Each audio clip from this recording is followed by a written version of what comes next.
manolotra ny arahaba tompoko tsika malefaka miovaova no mandrafitra ny toetry ny androntsika arak'izany dia tombanana saika ao maina manerana ny faritra maro eto Madagasikara fa any amin'ny faran'ny herinandro no vinavinaina hitoetra miandalana indray ny tsiko no varatra azy ka miandrandra orana malefaka ny morotsiraka Atsinanana amin'izay amin'ny fotoana izay ny maripana ihany koa dia isy fidinany miandalana makany amin'ny faran'ny herinandro ho antsika eto amin'ny faritra anatiny sy morotsiraka Atsinanana raha mahakasika ny lalao bare Madagasikara amin'ny alakamisy ho avy izao dia vinavinaina ho maina aloha ny andro amin'ny akapobeny vina andraona mitsitokotoko fa kosa andrivotra maina raha ny vinany toetry ny andro ho amin'ny rahampitso zao dia isy tandrifindrahona ny voamaraina be aty amin'ny morotsiraka mifatry melaky vinavinaina isava miandalana ihany moa zay rehefa misandratrandro andraona mitsitokotoko na andraona vitsy ho an'ny afovoantany sy ny morotsiraka Atsinanana mifatry sisa rehetra moa dia ho maina ny andro amin'ny akapobeny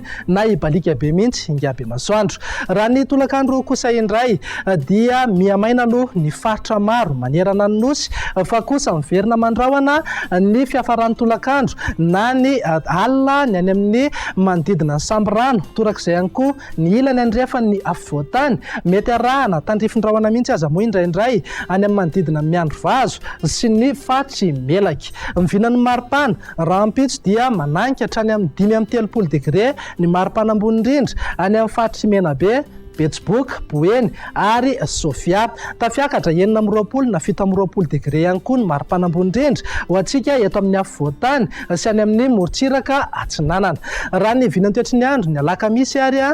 dia miamaina aloha manerana ny faritra maro eto Madagasikara raha toa ka vinavinaina hiverina indray ny zavona ny voamaraina ho an'ny faritra anatiny mety isy raha ho anandalo ihany indraindray aty amin'ny faritra Analanjorofo sy ny ilany andrefa ny fatry ny afovoantany mivinan'ny maripana manodidina eo amin'ny 10 ka hatramin'ny 5-20 degré ho antsika eto amin'ny afovoantany ary eo amin'ny 20 ka hatramin'ny 2-30 degré morotsiraka Atsinanana 20 ka hatramin'ny 30 degré kosa any amin'ny ilany andrefan'ny nosy raha ny vinany toetry ny andro ny zoma ary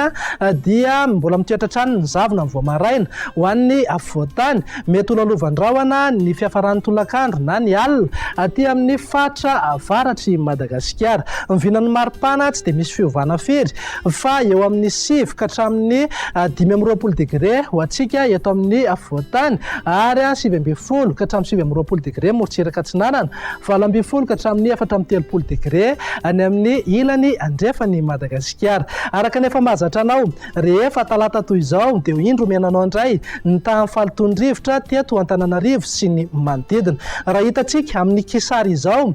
dia ambany amin'ny akapobeny ny tahan'ny falitondrivotra teto Antananarivo amin'izao fiandohan'ny herinandro izao saika ambany no fetrany OMS avokoa ny refy rehetra voaray raha ny mandrafitra ny toetry ny andro ato anatin'ny 3 andro ho avy anefa nijerena dia vinavinaina hijanona ho ambany hatrany ny tahan'ny falitondrivotra amin'ny akapobeny eto Antananarivo sy ny manodidina dia izay indray raha mivinan'ny toetry ny andro ato anatin'ny 3 andro ho avy manome fotoananao ho amin'ny manaraka indray veloma tompoko.